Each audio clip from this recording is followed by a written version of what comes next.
Pag binalikan natin ang kasaysayan, in the beginning of development of nations,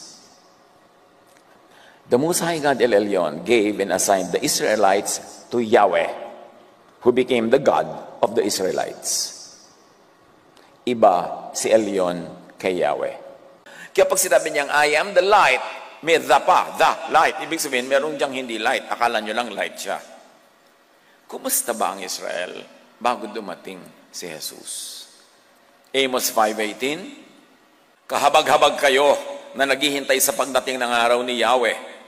At ang araw ni Yahweh, don't mistake it for araw ni Jesus. Magkaiba yun. Kahabag-habag kayo na naghihintay sa pagdating ng araw ni Yahweh. Yun ang magiging araw ng kadiliman, hindi ng kaliwanagan.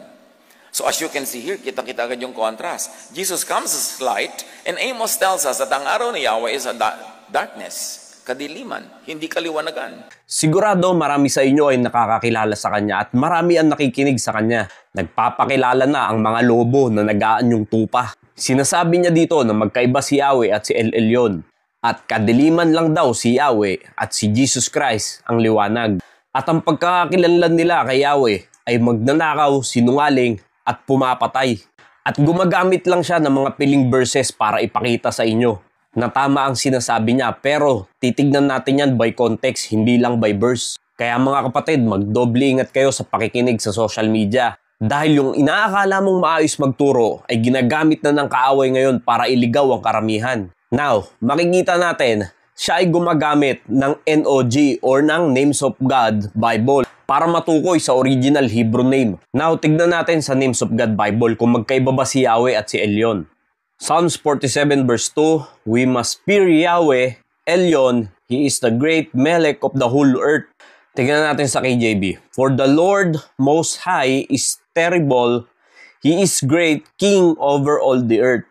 Mapapansin nyo dyan na capital L-O-R-D. Yan yung katumbas ng Yahweh. At tumutukoy din po yan sa Triune God, Father, Son, and Holy Spirit. Psalms 83 verse 18 sa NOG, so that they must acknowledge you, your name is Yahweh, you alone are Elyon of the whole earth. Psalms 97 verse 9, you, O Yahweh Elyon, are above the whole earth. You are highest, you are above all the gods. Malinaw dyan mga kapatid na hindi iba si Yahweh at si Elyon, kaya huwag kayo agad magpapadala sa maling katuruan ng taong ito dahil ililigaw lang kayo niyan. Ito pa sabi niya, puro daw kadiliman si Yahweh at si Jesus Christ, siya lang yung liwanag. At bumukas siya ng Amos 5:18. Woe unto you that desire the day of the Lord, to what end is it for you? The day of the Lord is darkness and not light. Yan yung sinasabi niyang verse at marami pa siyang verse na nilalagay at tinitwist. At sasabihin puro kadiliman lang si Yahweh. Now, makikita natin dyan, capital L-O-R-D yung dalawang ginamit. At yan ay tumutukoy sa Triune God. Tatandaan po natin, ang Diyos ay balanse. Yes, God is love. Pero ang Diyos ay just, holy, and righteous.